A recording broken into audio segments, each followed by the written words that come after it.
Hey everyone, I'm Michael, and this is another episode in my series, A Plant a Week. In this series, I talk about various houseplants. I highlight one for the whole video, talking about how to properly care for it, how to water it, how to propagate it, everything that you need to know to keep your plant healthy and happy.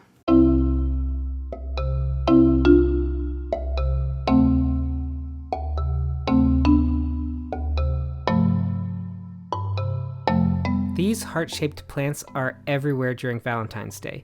You'll often find them as single-leaf cuttings in grocery stores in decorative pink and red pots, the perfect gift for your overly obsessive plant lover. But don't buy them.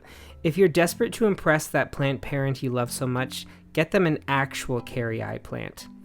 Those single heart-leaf cuttings might look cute, but that's all they'll ever be. Leaf cuttings of the Hoya Kerrii rarely develop into full plants, so it's better to head to your local nursery instead and shell out a couple more bucks for an actual plant.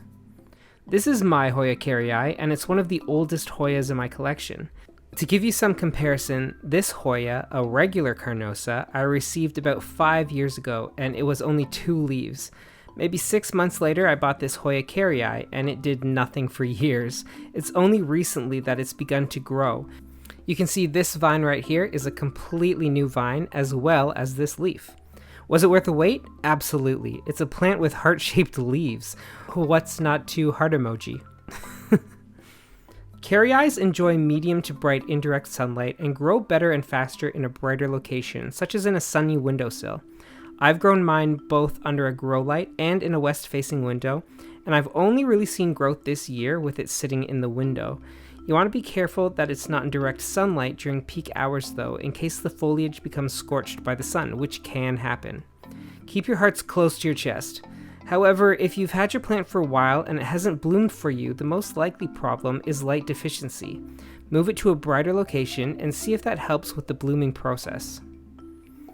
Watering your heart is a lot like watering any other Hoya plant. The more light it's receiving, the more water it'll need. I always check my Hoyas with a moisture meter because I really don't want to overwater them.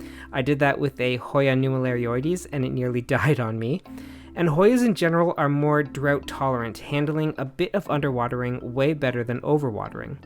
I generally need to water mine about once a week during the growing season and once every 2 in the winter.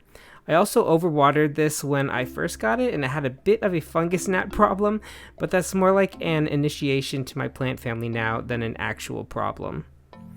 Hoyas tend to love humid environments, and the Kerrii is no exception. Ideally, this plant would want to be in a 60 to 70% humid environment. Now, mine does not get that kind of humidity, and it still grows, but I'm sure the higher the humidity, the better off this plant would be. Hoyas tend to be more epiphytic in nature, so the soil you plant your Kerrii in should be very well draining. Generally, the ratios I use for my Hoyas come out to be 1 part perlite, 1 part potting soil, and 1 part orchid bark, for a total of 3 parts.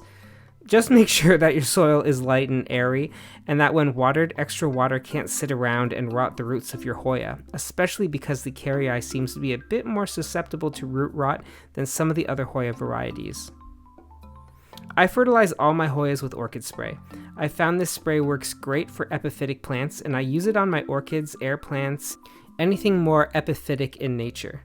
Once a week, usually in the summer and during waterings, I just take my orchid spray and I spray the leaves and the top of the roots in the soil. I've seen so much growth from my Hoyas and orchids just by dousing them with this. Seriously, get this if you keep any epiphytes.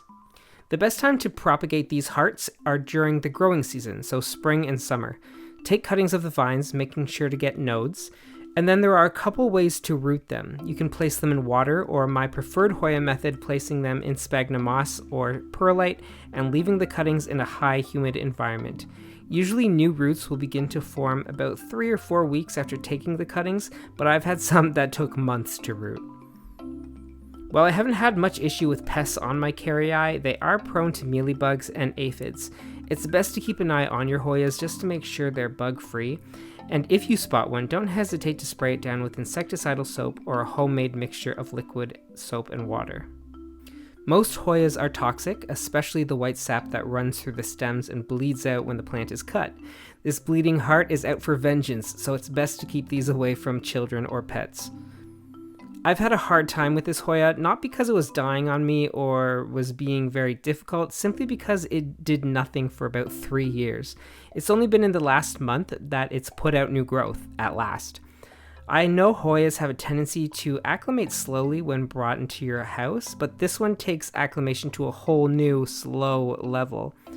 Hopefully this little growth spurt is just the beginning and I'll have a thick vining heart plant in no time. Maybe it's just like the Grinch, its heart's gotta grow a couple sizes. Thanks again for watching. Remember to like and subscribe for similar content.